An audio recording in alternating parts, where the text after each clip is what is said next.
Here's something interesting that you didn't know about me. I'm doing my AI thing, so I'm working on an AI system. And here you go, look at this. Look at this, beautiful, right? All of this code, all of this stuff here is what's going to be the next innovation of AI in the future, that is. So let me walk you through it really quick, just to kind of show you what's going on. So this is the implementation of the Adam W optimizer. I think you can see Adam W. Yeah, that's there. Then we have all of these things, right? So it's basically just the code, the calculation of partial derivatives, like gradients and all this stuff, and like basically doing all the math here. So I can literally show you right now. 1 second. Adam W, or Adam, just Adam research paper. I don't think you can see, but let me just get that up. Adam, a stochastic method for optimization. Yeah, I literally looked at this paper. Download PDF right here. This PDF right here. So if you see this, yeah, this all of this, right? If you know code, all of this is this right here. So this, I don't know why, like, no, I wanted to implement Adam W, but I don't believe I ended up doing that. But yeah, nonetheless, this is what I'm doing. Then there's Evo. This is the part of the innovation. This is Evo. It's an optimizer basically created to be able to evolve the neural network. So instead of evolving the specific, or adjusting the specific weights and biases, it adjusts the actual neural network itself. So completes one iteration, and then through the use of the data set, right, and all this stuff and the loss function and so on, it adjusts the neural network. So that's the intended use, is going to adjust the neural network and everything and change the layers and say, okay, we don't need this layer here, we will need another layer here, like that. Basically, very, very interesting. I managed to implement it on my own, just inspired by the Adam optimizer. And yeah. And I also managed to make it so that like it basically has to care about the weights and biases, so that it doesn't, interfere with Adam's work. So that's that. There's another thing right here. When it makes a new architecture, when it makes a new neural network for the model, it will build the model. So here it is, and this is just a model building thing, right? And yeah, and then there's another point, which is DCWP, which is very interesting.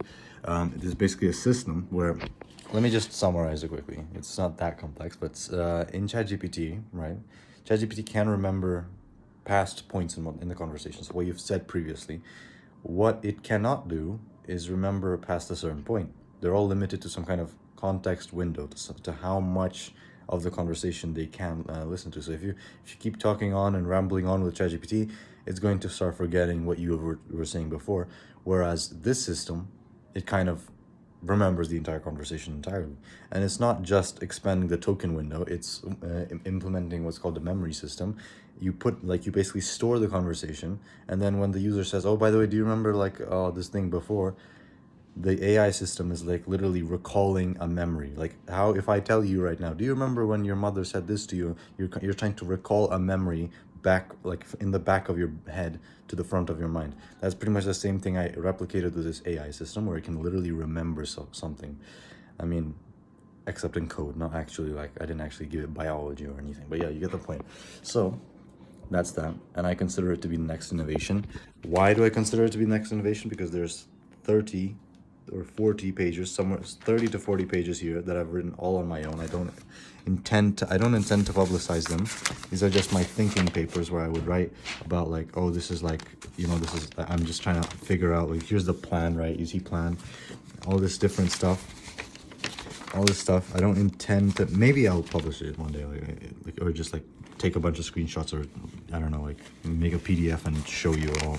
But yeah, this is just stuff that is just like pure raw thinking process type of things, that I would write the math on, that I would think through the code, set up a plan, all this stuff for this AI thing. And I'm going to be It's going to become like a full-on product in the future.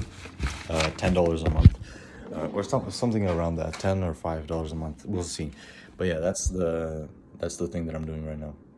That's pretty much like what you just saw. Like, I mean, basically work since August. That is 8. So this is 5 months. 5 months of work. You've just seen 5 months of work, which is those 30 pages and this coding file, as well as here. There's like, one second, hold on. Don't want you to be looking through my files over here. Okay, one second. Yeah. So right over here, all this stuff, all these code files, or all these files, hopefully you can see properly, all these files, right, are just like different code files, testing, trying stuff, different stuff, all this stuff.